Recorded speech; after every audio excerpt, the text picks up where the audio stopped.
नमस्कार, मी ॲस्ट्रो स्मिता गिरी. आज आपण फ्लॅट कसा निवडायचा, कारण बऱ्याच लोकांची अशी डिमांड होती की तुम्ही शापित भूमी सांगितली, शापित घरं सांगितली.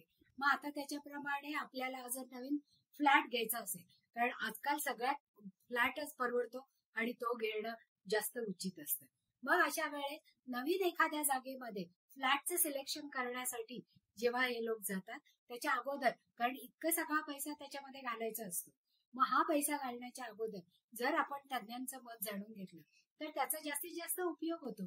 म्हणून जेव्हा आपण घर निवडतो किंवा फ्लॅट निवडतो त्यावेळेस आपल्याला कोणत्या कोणत्या गोष्टींची काळजी घ्यायला पाहिजे हे आज मी तुम्हाला सांगणार आहे आणि त्याच्यावर उपायही शेवटी सांगणार आहे.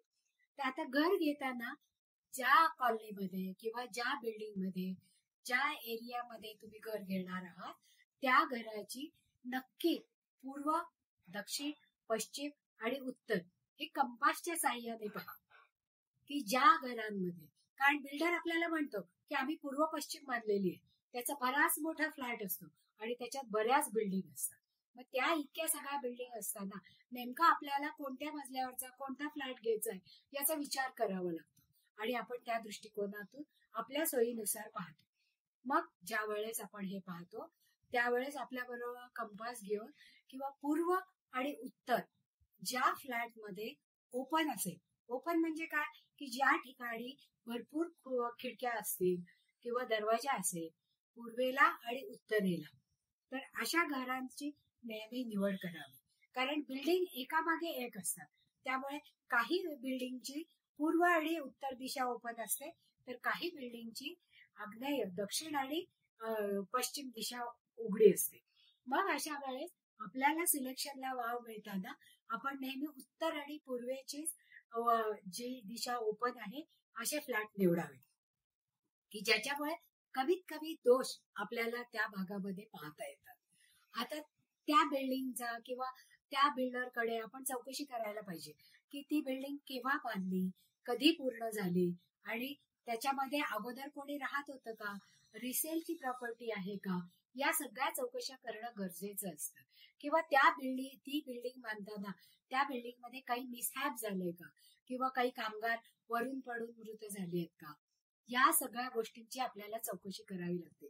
किंवा त्या बिल्डिंगवरनं कोणी आत्महत्या केली आहे का किंवा त्या फ्लॅटमध्ये कोणी गळफास घेतलेला आहे का, यासारख्या पूर्ण चौकशा करूनच मग आपण तो फ्लॅट घेण्याचा विचार करावा की ज्याच्यामुळे कमीत कमी दोष असलेली वास्तू आपल्याला मिळते. मग अशा वेळेस आपण काय करायला पाहिजे की त्या घरामध्ये गेल्यानंतर 6 महिने ऑब्झर्व करायला पाहिजे की आपल्यामध्ये काय काय बदल होतात.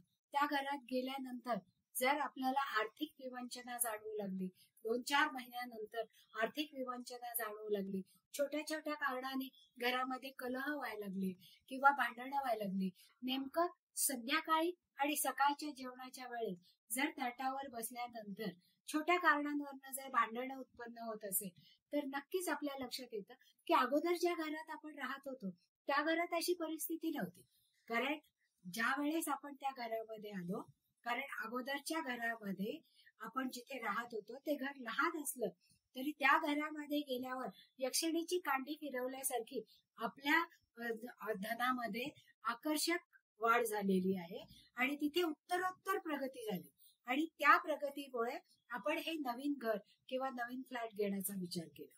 मग हा फ्लॅट घेताना या सगळ्या गोष्टींची चौकशी करून जर आपण आधी घेतली असेल तर आपण सावध होतो.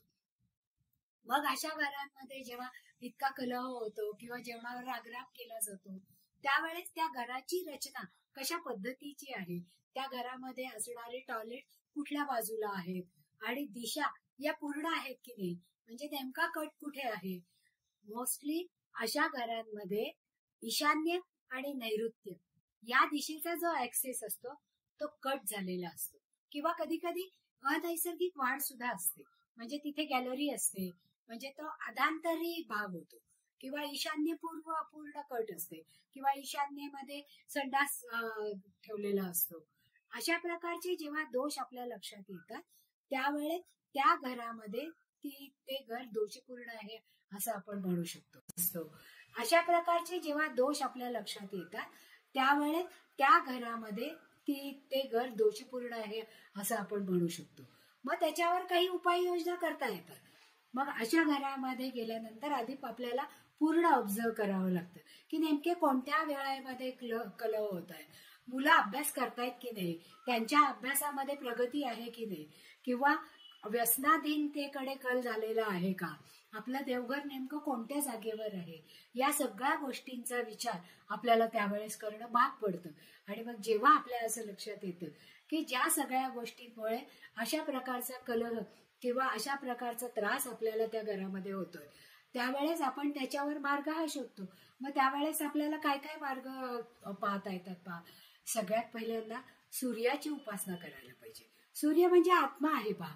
सूर्य आपल्याला प्रकाश देतो, एनर्जी देतो आणि उभही देतो.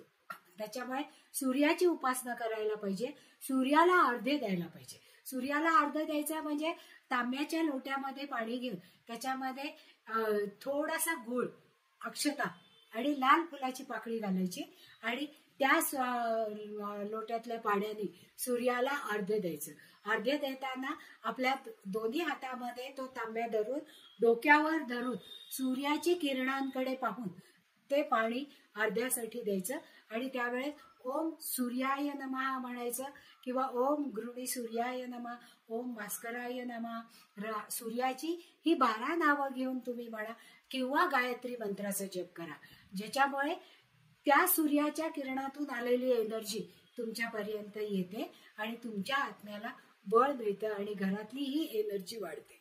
त्याचबरोबर घरामध्ये मंत्रजागर करा. मंत्रजागर करा म्हणजे जपयंत्र हल्ली सगळ्या प्रकारचे मिळतात.